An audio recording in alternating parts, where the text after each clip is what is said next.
Okay, so we're going to pull on a thread that runs through what? 2 centuries of history? It's a story about a secret that, well, some people say never died. The Illuminati.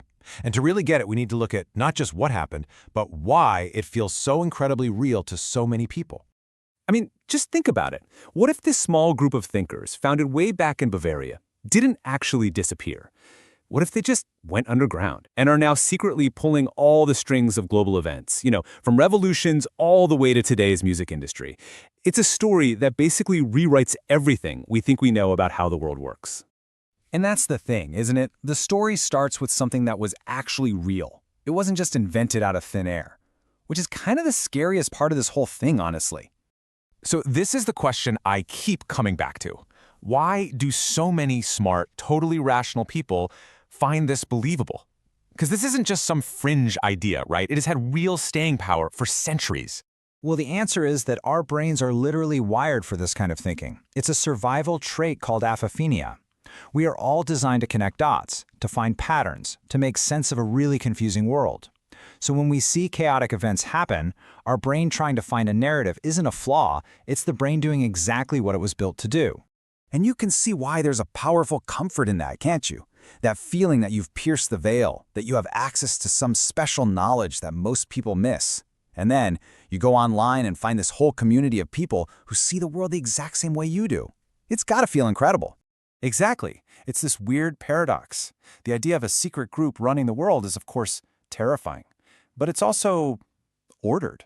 It implies someone is actually in charge.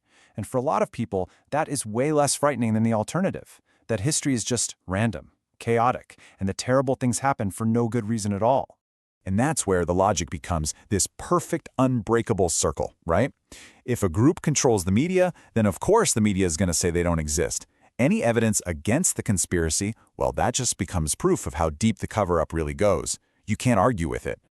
Okay, so keeping all that psychology in mind, let's go back to the original spark, because the Illuminati wasn't just a myth. It was a real, historical organization.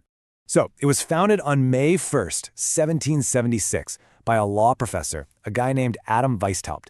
And his goal wasn't world domination, it was actually to promote Enlightenment ideals. Reason, secularism, and challenging the power of the state and the church, but from inside the system. But they weren't around for very long, were they? No, not at all. The Bavarian government got wind of them, banned all secret societies in 1785, and pretty quickly the whole thing just fell apart. By 1790, it was completely gone. And it was tiny. 2,000 members at its absolute peak? That's really not a lot of people if you're planning on world domination. Exactly. So the historical reality is this small, pretty short-lived, and, let's be honest, ultimately failed group of intellectuals. Which brings us to the real mystery here. How did that become this? How did a forgotten historical footnote become the all-powerful shadow government of today's myth? Well, it seems this group, which was dead and gone, somehow became way more powerful in death than it ever was in life. And it all started, as these things so often do, with a book. Right, so you have to imagine, the French Revolution had just turned the entire world upside down. People were terrified, and they were desperate for an explanation. And then this book comes out, Proofs of a Conspiracy, and it hands them a perfect villain on a silver platter. And what this book did was create the template that has basically been used ever since. It's simple.